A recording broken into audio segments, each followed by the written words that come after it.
கல்வியின் பெருமைக்கான விழா இது இல்லையா? கல்வி எந்த உயரத்துக்கு நம்மளை கொண்டு செல்லும் அப்படின்றதுக்கான வெற்றி விழா தான் இது. நம்ம எல்லாருமே நம்ம திருவள்ளுவர் வந்து நமக்கு ஒரு அதிகாரம் கல்வின்னு எழுதி கல்வியோட பயன்பாடுகள் அது என்னென்ன நமக்கு கொடுக்கும் அப்படின்றத நமக்கு சொல்லியிருக்கிறார்.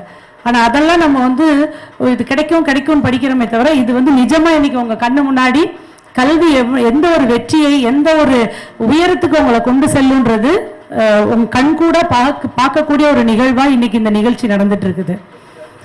நீங்க எல்லாம் 8th ஸ்டாண்டர்ட் வரைக்கும் தமிழ்நாடு பொறுத்த வரைக்கும் நம்ம வந்து எல்லாரையும் பாஸ் பண்ணி விடுறோம், அப்படிதானே? ஃபெயிலியர்ஸே கிடையாது.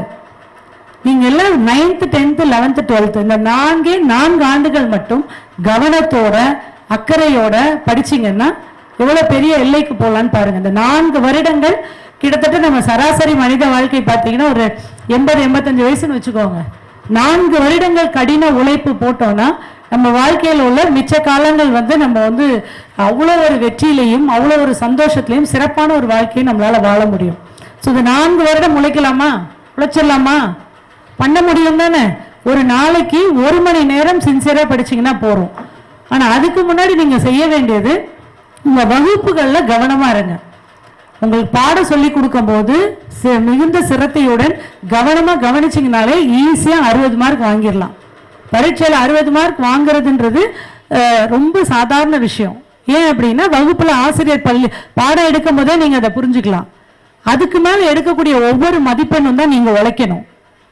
60 வந்து 100 ஆக்கணும் அப்படின்றது உங்களுடைய உழைப்பு, உங்களோட தனிப்பட்ட உழைப்பு. அதுக்கு மேல உங்க ஆசிரியர் சொல்லி கொடுத்ததை மீண்டும் மீண்டும் அதை நீங்க படிச்சு உங்களுக்கு அது எது கடினமான பகுதி இருக்கோ அதை உங்க ஆசிரியர்கள்ட்ட திரும்ப வந்து கேட்டு தெரிஞ்சு அதை தெளிவா புரிஞ்சு படிக்கிறதுல இருக்கு.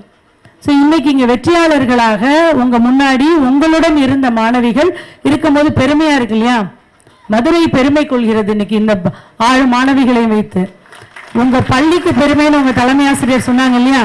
உங்க பள்ளியின் முகப்பை காட்டி நியூஸ்ல வரும்போது சந்தோஷமா இருந்ததா? எங்க ஸ்கூல்னு எல்லாரும் சொல்லியிருப்பீங்கல்ல, இதான் எங்க ஸ்கூல் இதான் எங்க ஸ்கூல்னு சந்தோஷமா இருந்ததுல்ல?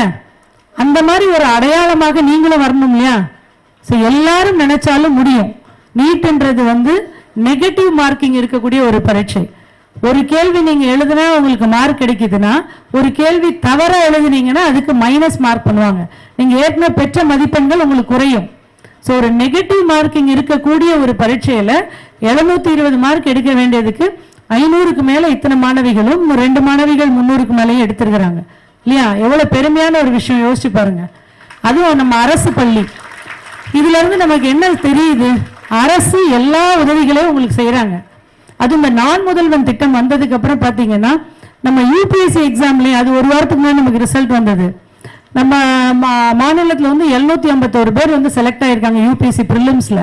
அதுல 50% மேல அரசு கொடுக்கிற கோச்சிங் கிளாஸ்ல படிச்சவங்க மற்றும் நான் முதல்வன் திட்டத்தின் கீழ் பயனடைஞ்சவங்க.